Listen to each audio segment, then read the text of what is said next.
और इस वक्त की बड़ी खबर हम आपको बता दें। जी इस वक्त की बड़ी खबर आ रही है, आपको बता दें कि पूर्व गृह मंत्री अनिल का बड़ा बयान सामने आया है। उन्होंने कहा है कि जगह जगह पर मोर्चे लगाने की बात सुन रहे हैं। किरण चौधरी भी अलग अलग बैठकें कर रही है। इसके साथ ही उन्होंने कहा कि वीरेंद्र चौधरी का भाजपा में बहुत सम्मान था, लेकिन उन्होंने निजी कारण से टिकट के लिए ही शायद कांग्रेस में गए थे। आपको बता दें कि इस दौरान पूर्व गृह मंत्री अनिल विज ने कांग्रेस से बुद्धि राजा के मैदान में उतारने को लेकर भी तंज कसा है। उन्होंने कहा है कि करनाल में शेर के आगे गीदड़ डाल दिया है। इसके साथ ही पूर्व गृह मंत्री अनिल विज ने चित्रा सरवारा द्वारा संपत्ति को लेकर दिए गए बयान पर भी पलटवार किया। चलिए आपको सुनाते हैं कि पूर्व गृह मंत्री अनिल विज का क्या कुछ कहना है। सर, जिस तरीके से कांग्रेस की कल उम्मीदवारों की सूची निकली है और कई उनके अपने ही पार्टी के बड़े बड़े दिग्गज नेता हैं जिनकी टिकट कट गई है, बात करें श्रुति चौधरी की, किरण चौधरी की, और अभी गुरुग्राम की टिकट अभी नहीं आई है, वही वीरेंद्र सिंह भी नाराज दिखाई पड़ रहे हैं उनकी टिकट कभी, कैसे देखते हैं? देखिए, टिकटों का फैसला करने में इन्होंने लगभग 1 महीना पूरा लगाया है और दब के इनकी लड़ाई होती रही है। अब टिकटें कमरे से बाहर आ गई हैं तो लड़ाई भी कमरे से बाहर आ गई है। जगह जगह पर मोर्चे लगाने की बात सुन रहे हैं। किरण चौधरी भी सुन रहा, कोई मीटिंग कर रही है। और वीरेंद्र सिंह जी जो भारतीय जनता पार्टी में, उनको पूरा सम्मान था, लेकिन वो अपने निजी कारणों से टिकट के लिए ही शायद कांग्रेस में गए थे,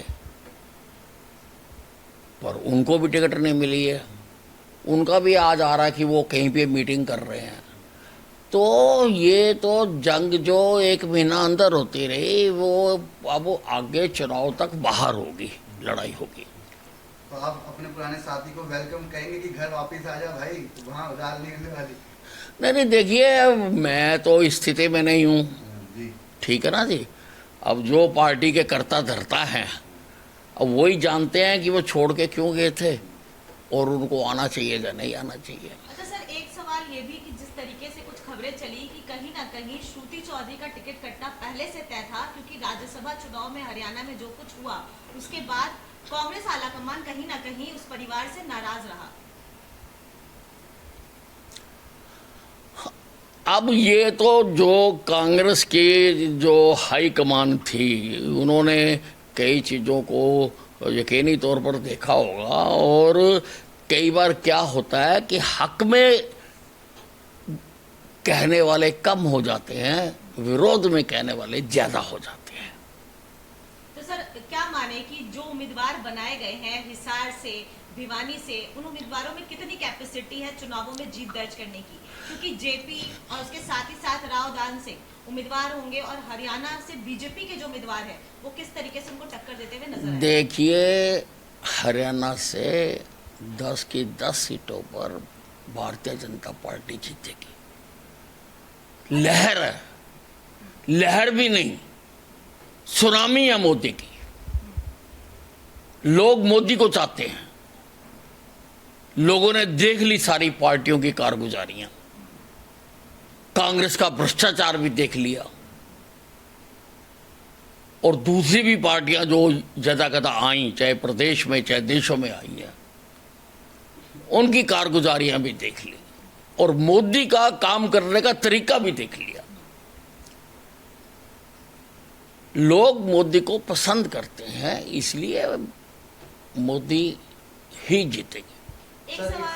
एक सवाल ये कि जिस तरीके से करनाल में मनोहर लाल जी के सामने दिव्यांशु बुद्धि राजा को उतारा है और दिव्यांशु बुद्धि राजा काफी कॉन्फिडेंट नजर आ रहे हैं कि इस बार मनोहर लाल जी जो रिजेक्टेड मुख्यमंत्री है उनको हराएंगे। अब देखिए, ये तो कांग्रेस ने शेर के आगे गीदड़ डाल दिया।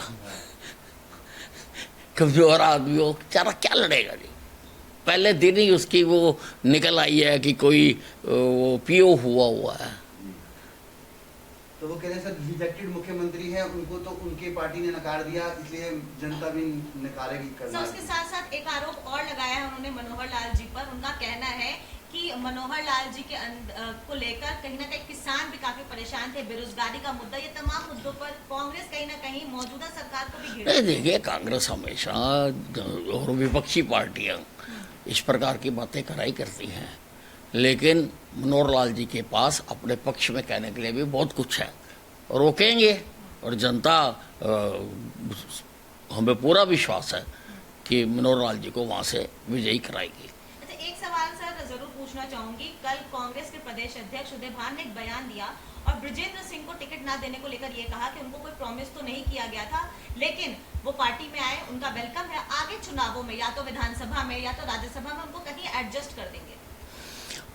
हाँ नहीं देखिए, ऐसा है, टुकड़ा तो डाल के ही रखते हैं, अब क्या करेंगे क्या नहीं करेंगे, आज क्या कर दिया और कल क्या करेंगे, पर वो कोई ना कोई तो लालच दे के ही रखेंगे ना, ऐसी पार्टियां चलाते हैं। सर ये एक कमेंट और कर दीजिए, ये चित्रा सरवारा आपके लेके कह रही है कि राहुल गांधी से ज्यादा इनकम है अनिल जी के पास।